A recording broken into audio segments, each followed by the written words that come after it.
Bonsoir et bienvenue. Une nouvelle déclaration officielle fait réagir l'opinion publique en République démocratique du Congo et au-delà. Dans un communiqué daté du 3 février 2026, l'Alliance Fleuve Congo, mouvement du 23 mars, AFC M23, annonce avoir mené une action ciblée à Kisangani.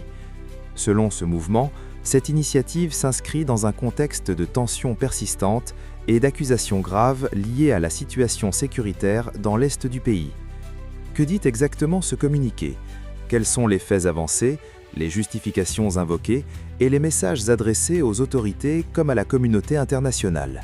C'est ce que nous allons examiner, point par point, en restant strictement sur le terrain de l'information.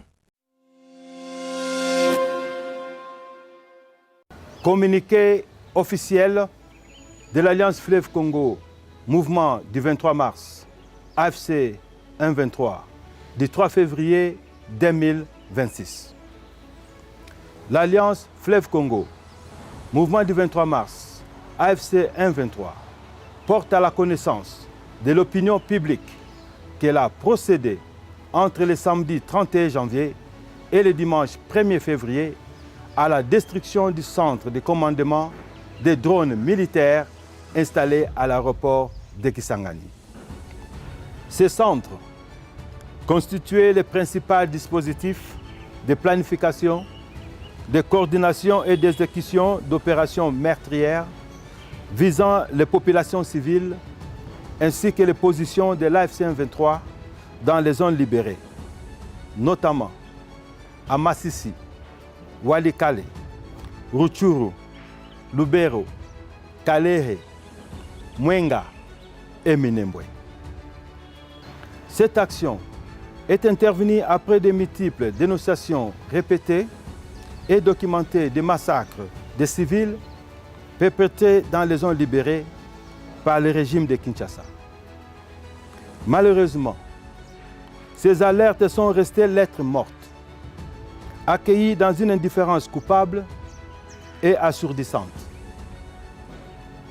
L'AFC M23 rappelle solennellement qu'elle ne restera jamais les bras croisés pendant que les civils innocents sont systématiquement pris pour cible.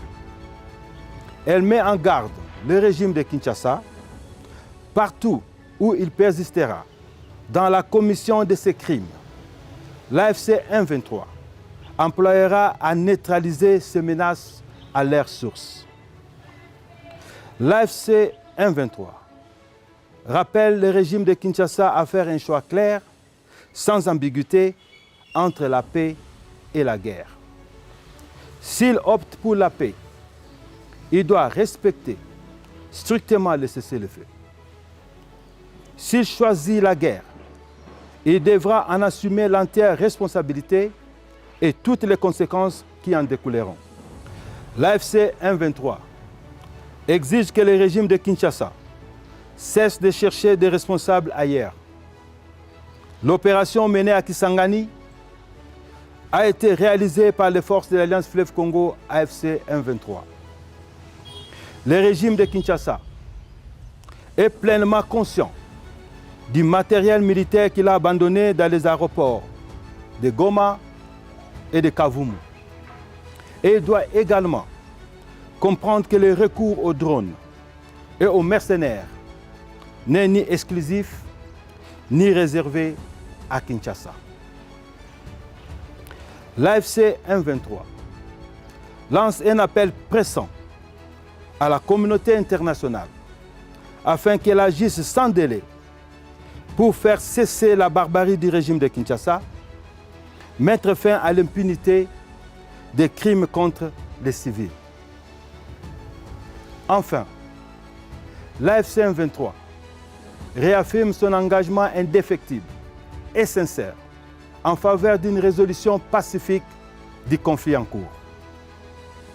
Fait à Goma le 3 février 2026.